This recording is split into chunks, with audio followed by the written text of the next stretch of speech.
A warning from Durham police after a murderer serving a life sentence was released on a 3-day unescorted absence in Oshawa. Police say 65-year-old Darren Scott Ray poses a significant risk to our community. He's required to abide by several conditions while he's out, including not consuming alcohol or drugs and not being in the presence of a minor unless accompanied by an adult who knows his criminal history. Durham Regional Police say they will continue to monitor Ray and are asking residents to stay vigilant while he's out on release. CP24's crime analyst Steve Ryan joins us live with more. This is really confusing, Steve. Can you explain why this is happening? Why is he out? Well, I'm going to speak with Tim Danson to get into those details. Tim Danson, rather. He, of course, is a lawyer and advocate for victims' rights. But basically, it's about reintegration into society, regardless of if it's a lifer or if it's somebody who's about to be released. It's about getting them ready to be released at some point in time. It certainly causes a lot of concerns, angst, and questions for the general public. So let's go right to Tim Danson right now. Tim, thanks for your time, sir, as always. My pleasure. Sir, you're a lawyer and you're a victim advocate. What goes through your head when you hear something like this? Well, it's deeply disturbing. I deal with these issues all the time. I don't know the specifics of this particular offender.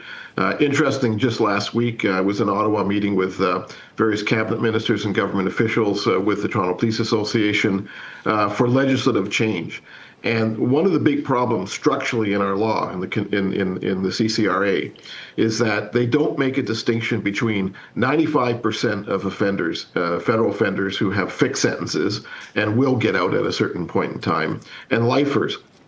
So there has to be a fundamental restructuring of the legislation itself, because the people who have life sentences, people who have been convicted of murder, they represent about 4 or 5% of the federal population, the federal prison population.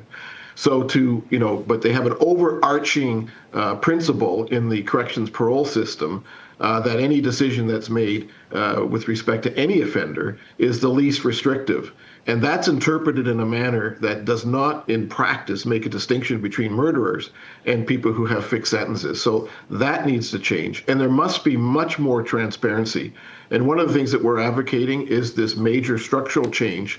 So you have a regime for the 95% who have fixed sentences, and at the 2/3 of their sentence, they're going to get out. So, rehabilitation and managing their risk in the last third of their sentence. So when the sentence expires, their risk is hopefully managed. That makes sense for 95% of federal offenders. It makes no sense for people who commit murder, and many of whom are psychopaths. So there has to be this change. There has to be more transparency. I understand in this case it's an unescorted temporary absence, and under the law, the parole board doesn't even have to make public its reasoning, and that needs to be changed. And we should also be having access to transcripts of the parole hearings, so the public can evaluate for themselves whether the system is working. And in my experience, the system is not working for the 5% of federal offenders who have life sentences and have committed murder. Does decisions like this re-victimize those who have been victims as a result of these violent offenses, the families? Yeah, very much so. And it would be interesting to know, with respect to this offender, and something that the media, I think, should be requesting, and it should be posted, has he had previous parole hearings? Has he sought day or full parole? What are the circumstances leading up to an unescorted temporary absence pass? Did he have escorted before that? What are the profiles, the psychiatric profiles that Corrections Canada has that the parole board relies upon? These are information that the public has a right to know and is not currently provided. And this is absurd. These people who are sentenced to life imprisonment are asking the parole board that they be relieved from the full consequences of their life sentence. And they're asking for a public remedy. And parole hearings themselves are public. Even UTA, unescorted temporary absence hearings are public, unless they do a paper review, which is another problem with the legislation.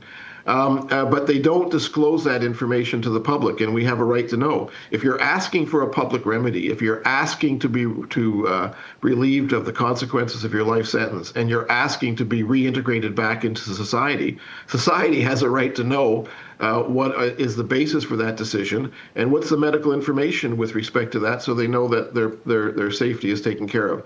So transparency is critical. It doesn't exist right now in the system. I'm being told to wrap, but I want to ask you one last question very quickly. The fact that somebody, as a police say, has a significant risk to the community, and they are released, is the fact that they are released, does that put the community at risk if, in fact, the response from the parole board would be it's managed risk? Does that make sense? Is managed risk even such a thing? Well, that's the terminology that they use, but they don't provide the public with the appropriate information to determine for themselves whether or not that risk is manageable. And when they proceed on the basis of the least restrictive means, with every decision they make, regardless if you're a murderer or someone else, you're going to run into some very serious problems. And I think that in this case, that the police are deeply concerned about that risk. I think it's something to be very, very concerned about. And I think the parole board has to release a lot more information so we can make that determination. My guess is that the police know what that information is, and the fact that they're warning the public is of great concern. And it's all feeds into what we're doing right now and working with the government to amend the legislation to make it more effective in terms of protecting the public from dangerous offenders. Tim Danson, I appreciate you, sir. Thank you. Thank you. Thank you to both of you, to Steve and to Tim, for this. We appreciate it and the analysis. Thank you.